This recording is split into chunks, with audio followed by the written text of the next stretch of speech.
ఇక్కడ commercial activity జరిగినా ఒప్పుకునేది లేదు. ఓన్లీ ట్రేడ్ సెంటర్స్ కానీ గవర్నమెంట్ పరంగా స్కిల్ యూత్కు ఎవ్రీ ఇయర్ మినిమం ఒక 2 lakh మెంబర్స్కు 1 year మొత్తం 15 days 20 days కోర్స్ కాకుండా 3 months 6 months ఇవన్నీ కూడా మళ్ళీ డిస్కస్ చేసుకుంటాం. ఇది ఫస్ట్ మీటింగే కాబట్టి తప్పకుండా అన్ఎంప్లాయిడ్ మీద యూత్ని ఖాళీగా ఉండకుండా ఎడ్యుకేషన్ అయిన తర్వాత ఒక ఫ్యూచర్ వాళ్ళని సెటిల్ చేసే విధంగా మా కార్యక్రమాలు ఉంటాయి. That is main. మా ఏంటంటే మెయిన్ టాస్క్ అది. మేము చెప్పింది కూడా మండలానికి స్కిల్ డెవలప్మెంట్ సెంటర్ పెడతాం, ఇంటర్నేషనల్ స్టాండర్డ్లో స్కూల్స్ పెడతామని చెప్పాం.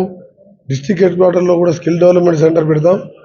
ఆ విధంగా మొదటగా మహబూబ్నగర్ జిల్లాలో కానీ నల్గొండ జిల్లాలో కూడా ఫస్ట్ ట్రయల్గా వచ్చే నెల దాని స్కిల్ డెవలప్మెంట్ సెంటర్ని కూడా కన్స్ట్రక్షన్ స్టార్ట్ చేసి ఇన్ఫ్రాస్ట్రక్చర్ క్రియేట్ చేసుకుంటూ ఆ తర్వాత హోల్ డిస్ట్రిక్ట్ హెడ్ క్వార్టర్ చేసుకుంటూ ఫ్యూచర్లో అంతటా కూడా చేయాలి, మండల్ లెవెల్ వరకు చేయాలనేది మా ప్లాన్.